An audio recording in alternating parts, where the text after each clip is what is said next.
তোমার আকাশ কুসুম কল্পনা মাত্র, তুমি অন্য কিছু চাও বেদ কন্যা। তাহলে আগে কোনো পুরস্কার নেব না জাহাপনা।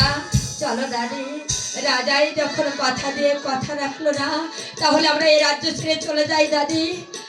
কিন্তু দাদি, শুধু একটি বারের মতো জাহাপনার কাছে আমার বন্ধুকে চেয়ে দেখি, দেখি আমার বন্ধুকে আমার কাছে দেয় কিনা।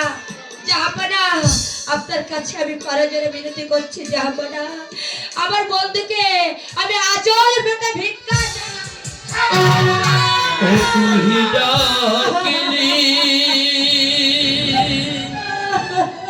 যারে আপন করে ও তুই ডাকিলি, যারে আপন করে সে তো অসহায়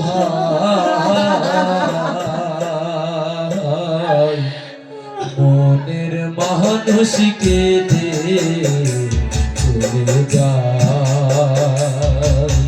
হায় রে মনের মানুষকে দে চলে যায়।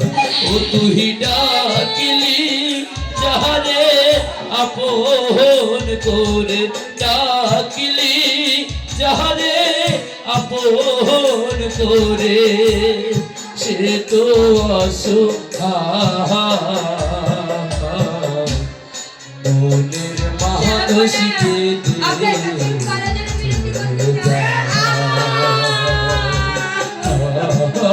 রে মনের মানুষকে দিয়ে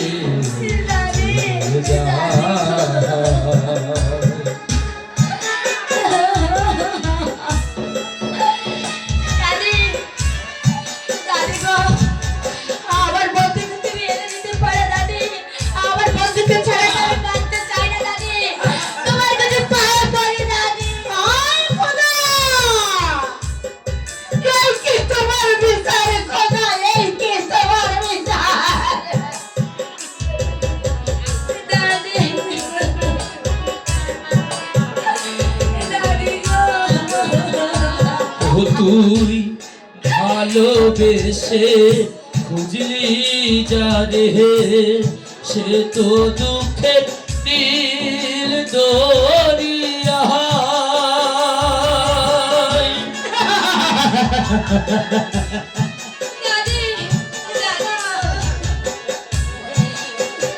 ও তুই ভালোবেসে খুঁজলি যারে সে তো দুঃখের নীল দরিয়া। ভেসে ভেসে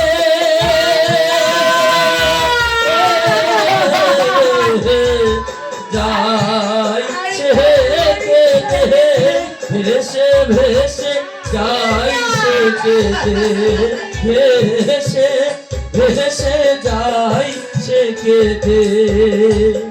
কোন সে ঠিকানা মনের মানুষকে দিয়ে চলে যায় রে মনের মানুষকে ও তুই ডাকিলি,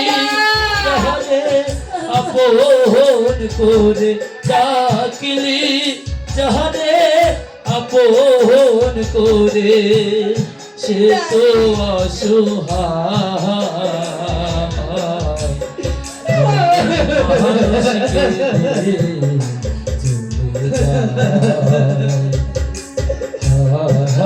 রে মানুষকে দিয়ে ও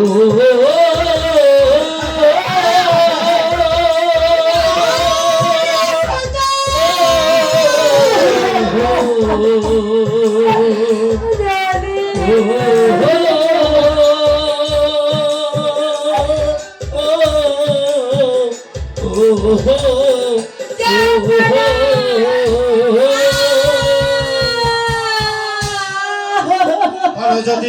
বলো যদি আমার এই রাজ্য থেকে কিছু অংশ আমি তোমার নামে লিখে দিতে পারি, কিন্তু তুমি আমার পুত্রবধূ কিছুতেই হতে পারবে না। জাহাপনা, আপনি তো আমার সঙ্গে কথা দিয়েছিলেন রাজকুমারের প্রাণের বিনিময়ে আমি যা চাইবো আপনি আমাকে দুহাত ভরে তাই দেবেন, কিন্তু আমি টাকা পয়সা ধন সম্পত্তি আমি কিছুই চাইনি। আমি চাইছি শুধু রাজকুমারকে। কিন্তু আপনি আমাকে চাবুকের আঘাতে রক্তাক্ত করেছেন, সেই রক্ত আমি আপনার সিংহাসনে লাগিয়ে দিয়ে গেলাম।